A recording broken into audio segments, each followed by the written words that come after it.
Hello everyone, সবাই কেমন আছেন? আশা করি সবাই অনেক ভালো আছেন। আজকে আমি কথা বলবো 20,000 টাকার আশেপাশে বেশ 5টি স্মার্টফোন নিয়ে, যেগুলো 5G সাপোর্টেডের ফোন, 5000 mAh এর ব্যাটারি সহ ভালো ক্যামেরা এবং ভালো গেমিং পারফরমেন্সে সাপোর্ট দিবে। এবং এই সাথে কিছু ব্র্যান্ড থাকছে, যেমন ওয়ানপ্লাস, রেডমি, রিয়েলমি এবং স্যামসাংয়ের মতো ব্র্যান্ড থেকে আমরা 5টি ফোন চয়েস করব।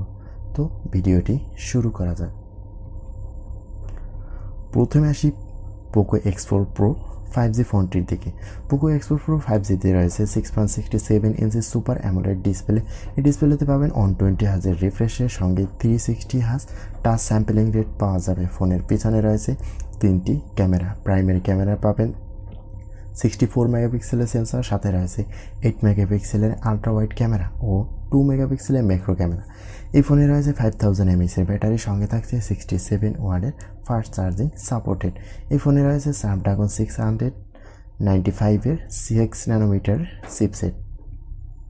এই ফোনটি বাংলাদেশ মার্কেটে 22 থেকে 23,000 টাকার মতো বাজেটে লঞ্চ হতে পারে। এই ফোনটি গেমিংয়ের ক্ষেত্রে, ভালো ডিসপ্লে, ভালো পারফরমেন্সের ক্ষেত্রে বেশ ভালো একটি স্মার্টফোন বলবো আমি এই পোকো X4 5G স্মার্টফোনটি। লুকিংয়ের দিক থেকেও ফোনটি বেশ চমৎকার একটি ফোন। এরপরে নাম্বার 2-এ থাকছে রিয়েলমি 9 Pro 5G ফোনটি। রিয়েলমি 9 Pro এই ফোনে অ্যান্ড্রয়েড 12 অপারেটিং সিস্টেমের উপরে চলবে কোম্পানির রিয়েলমি UI 3.0 স্কিল।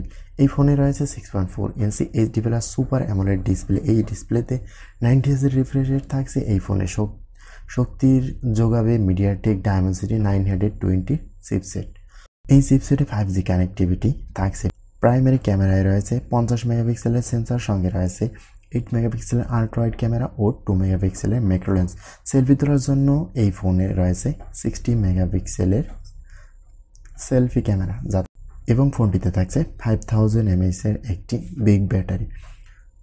ফোনের পারফরমেন্স, ফোনের ডিসপ্লে কোয়ালিটি এবং বেশ সুন্দর একটি smartphone Realme 9 Pro 5G।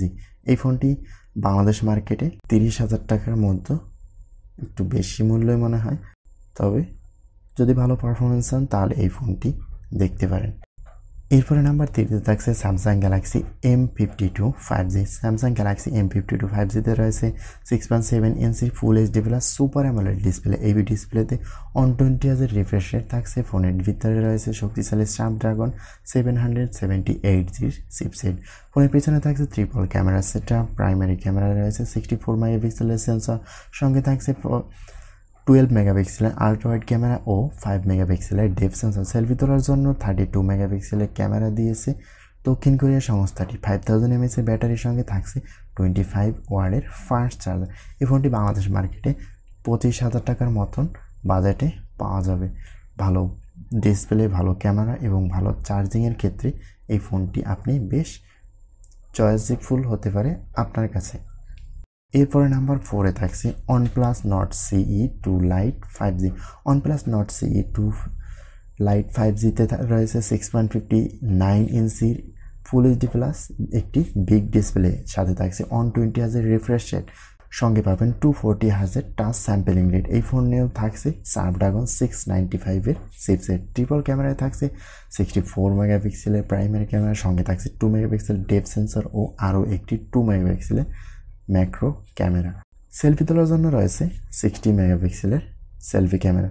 5000 mAh এর ব্যাটারির সঙ্গে এই ফোনে পাবেন 33 ওয়াটের ফাস্ট চার্জার। খুব দ্রুত চার্জিংয়ের ক্ষেত্রে এই ফোনটি, ডিসপ্লের ক্ষেত্রে ওভারঅল আমার কাছে গেমিং টেমিং সব দিক থেকেই ফোনটি বেটার মনে হয়েছে। 25,000 টাকার আশেপাশে এই ফোনটি পাওয়া যাবে।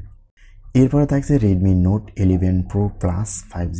Redmi note 11 Pro Plus 5G ফোনটিতে পাবেন 6.67 ইঞ্চি ফুল HD+ অ্যামোলেড ডিসপ্লে, থাকছে 120 Hz রিফ্রেশ রেট এবং 360 Hz টাচ স্যাম্পলিং রেট। ফোনের পিছনে ট্রিপল ক্যামেরা থাকছে, 108 মেগাপিক্সেলের প্রাইমারি সেন্সর, সঙ্গে থাকছে 8 মেগাপিক্সেলের ওয়াইড অ্যাঙ্গেল ক্যামেরা, 2 মেগাপিক্সেলের ম্যাক্রো লেন্স ক্যামেরা পাবেন। থাকছে স্ন্যাপড্রাগন 695 এর চিপসেট। এই ফোনটিতে থাকছে 5000 mAh এর ব্যাটারি এবং 67 ওয়াটের ফাস্ট চার্জিং সাপোর্টেড। খুব দ্রুত চার্জিংয়ের ক্ষেত্রে, ভালো ডিসপ্লে, ভালো পারফরমেন্স, ভালো গেমিং পারফরমেন্স এবং ভালো ছবির জন্য এই ফোনটি বেশ ভালো। তবে এই ফোনটি আপনাকে একটু 30,000 টাকার কাছাকাছি নিয়ে যাবে। যদি বাজেট ভালো থাকে, ভালো গেমিং চান, ভালো পারফরমেন্স চান, ভালো ছবি চান, তাহলে অবশ্যই এই ফোনটি দেখতে পারেন। তো ওভারঅল আপনার কাছে এর মধ্যে থেকে কোন ফোনটি বেটার মনে হয়?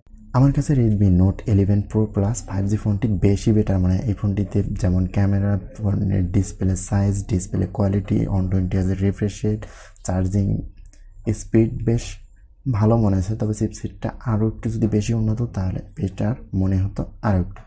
তো আজকের ভিডিওটি এই পর্যন্তই, কথা হবে পরবর্তী কোনো ভিডিওতে। ততক্ষণ পর্যন্ত ভালো থাকবেন, সুস্থ থাকবেন। আর যদি ভিডিওটি ভালো লাগে অবশ্যই একটি লাইক দিবেন আর চ্যানেলটিকে সাবস্ক্রাইব করে পাশে থাকবেন। ধন্যবাদ।